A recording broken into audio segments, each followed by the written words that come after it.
Settle in and soften your shoulders. Let's take a gentle breath together. Tonight, we wander into pale blossoms and the hush they bring. Welcome to Earthy Remedy, where nature's wisdom becomes everyday wellness. I'm so glad you're here. Hi, everyone. I'm glad to be here.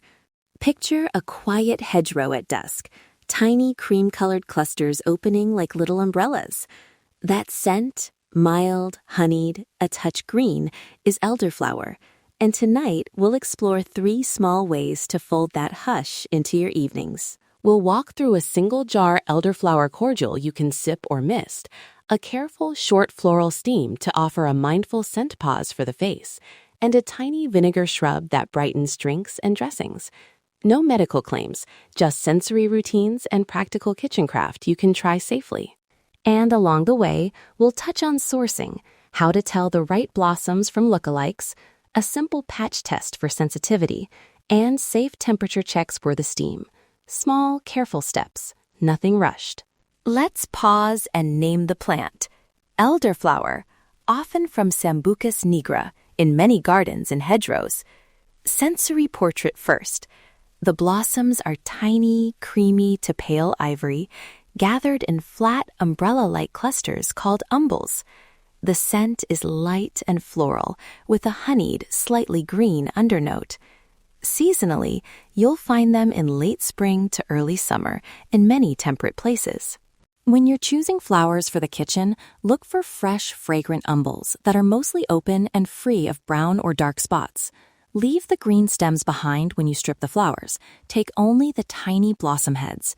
If you're unsure, choose culinary-grade elderflower sold for food use. It removes the guesswork. I remember a neighbor walking up one June evening with a small paper cone of blossoms, quiet, fragrant, handed over with a smile. I unwrapped them on the kitchen counter, and the whole room seemed to lean in. It's that simple generosity, a floral hush that asks you to slow down. That image always settles me. And those small moments show how elderflower is often used. A delicate sip on a porch, a tiny mist of floral scent on the wrist, or a bright drizzle in a salad dressing. Let's imagine 3 easy daily life moments to enjoy these preparations. A lightly sweetened cordial poured over ice with sparkling water on a warm evening, or a little spritz from a spray bottle when you step outside. Moment 2. A 2-minute scented pause with a cooled floral infusion, eyes closed, breathing slowly. Moment 3. A tiny shrub used as a brightening spoonful in vinaigrettes or morning sparkling water. Simple rituals, small containers of calm. Okay, time for the first practical use, a single-jar elderflower cordial. Here's a small batch ratio that keeps life simple. 1 packed cup of elderflower blossoms to 500 milliliters of water and about 300 to 350 grams of sugar or an equivalent weight of honey if you prefer. You can also cold infuse for 12 to 24 hours for a delicate flavor or use a brief hot steep for a slightly fuller note, then cool. If you cold infuse, place blossoms and water in a clean jar, cover, and steep in the refrigerator or at cool room temperature for 12 to 24 hours. Strain gently through a fine sieve or cheesecloth, pressing lightly to release perfume. Then dissolve your sweetener into the strained infusion. Taste and adjust. Elderflower is subtle. Start on the lighter side. For serving, dilute cordial to taste. Many people like 1 part cordial to 3 or 4 parts water or sparkling water for sipping. Storage and safety for the cordial. Use clean jars and utensils, label with the date, refrigerate promptly, and use within 7 to 10 days. If you see bubbling, cloudiness, or an off smell, discard. That's a sign of fermentation. Small batches are kinder to the kitchen and to storage safety.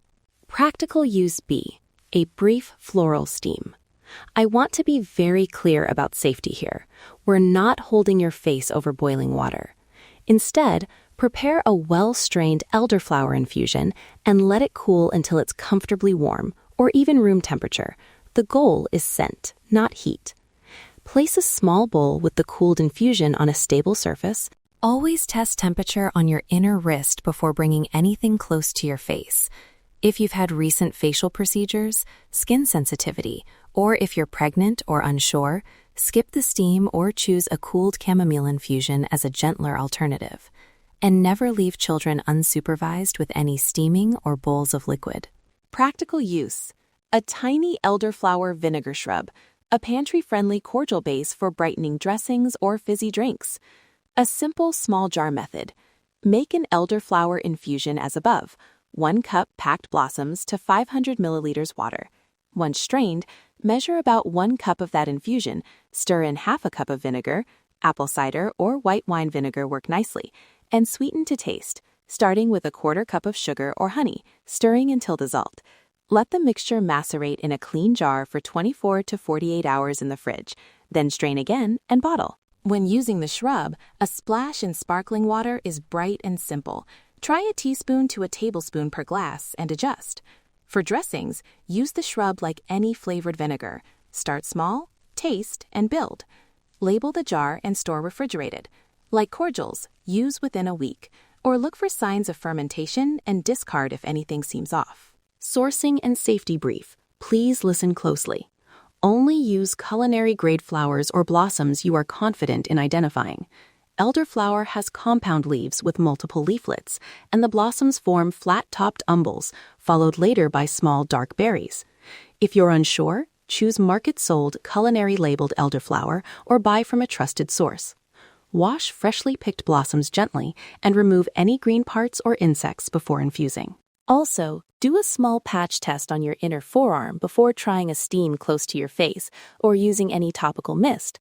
A tiny drop, wait an hour, and if you notice redness, itchiness, or irritation, stop. Allergy-friendly alternatives we mentioned, like cooled chamomile, are good substitutes for those who react to floral extracts. Imagine a moonlit hedgerow, pale umbels leaning into a cool evening. Breathe in slowly, hold for a beat, and breathe out. Let the memory of that hush settle with you, like a soft veil. Try one small elderflower habit this week. Maybe make a single jar of cordial to enjoy with sparkling water, or create a 1-cup shrub to brighten a salad. Keep the batch small, keep your jars clean, and let the ritual be about noticing scent and comfort rather than perfection. Now, the recipe walkthrough. If you'd like to make a single jar elderflower cordial tonight, follow these calm steps with me. Gather 1 packed cup of elderflower blossoms, blossom heads only, 500 milliliters of fresh water, 300 grams of sugar or equivalent honey, a clean 1-liter jar, a fine sieve or cheesecloth, and a clean spoon. Step 1. Remove any green bits and gently shake or rinse blossoms to clear small insects. Pat dry on a clean towel. Step 2.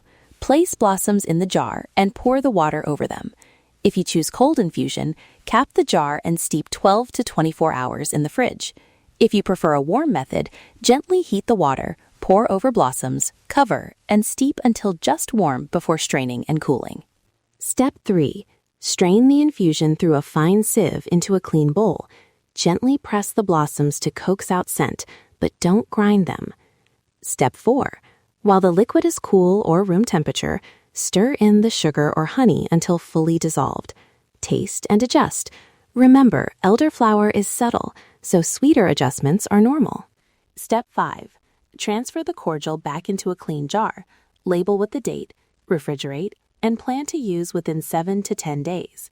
For serving, dilute 1 part cordial to 3 or 4 parts water or sparkling water, or add a teaspoon to a spritz bottle for a gentle porch mist. And a final safety step: if you notice bubbling, cloudiness, or an off smell, discard. If you want to make the shrub from the same batch, reserve 1 cup of the strained infusion. Stir in half a cup of vinegar and a 1/4 cup of sugar to start. Taste after 24 hours of macerating in the fridge and adjust sweetness. Strain and bottle when it tastes balanced. That tiny jar will brighten many simple dishes. Before we close, a quick note on the risks we considered: misidentifying plants, possible sensitivities or allergies, steam temperature safety, and spoilage risks for homemade cordials and shrubs. We recommend using culinary-grade flowers when unsure, doing a patch test, testing temperatures on your wrist, refrigerating promptly, and discarding any batch that shows signs of fermentation. If you're pregnant, nursing, taking medication, or have concerns, consider waiting or checking with a qualified healthcare provider before making concentrated floral preparations a regular habit. We're sharing ritual and sensory ideas, not medical advice. Thank you for letting us share these small rituals. If you try the cordial tonight, I hope the act of making one jar slows your pace and gives you a floral moment before bed. One small idea to carry with you this week: keep the cordial in the fridge and pour a tiny measure into sparkling water the next time you want a quiet treat. If this episode brought a little calm or curiosity, we'd love for you to subscribe so we can keep bringing gentle plant stories into your evenings. Share with a friend who loves quiet kitchen rituals. It's how these traditions travel. Let's take a gentle step into nature's wisdom. Until next time, breathe, notice, and enjoy the small hush of flowers in your life. Good night.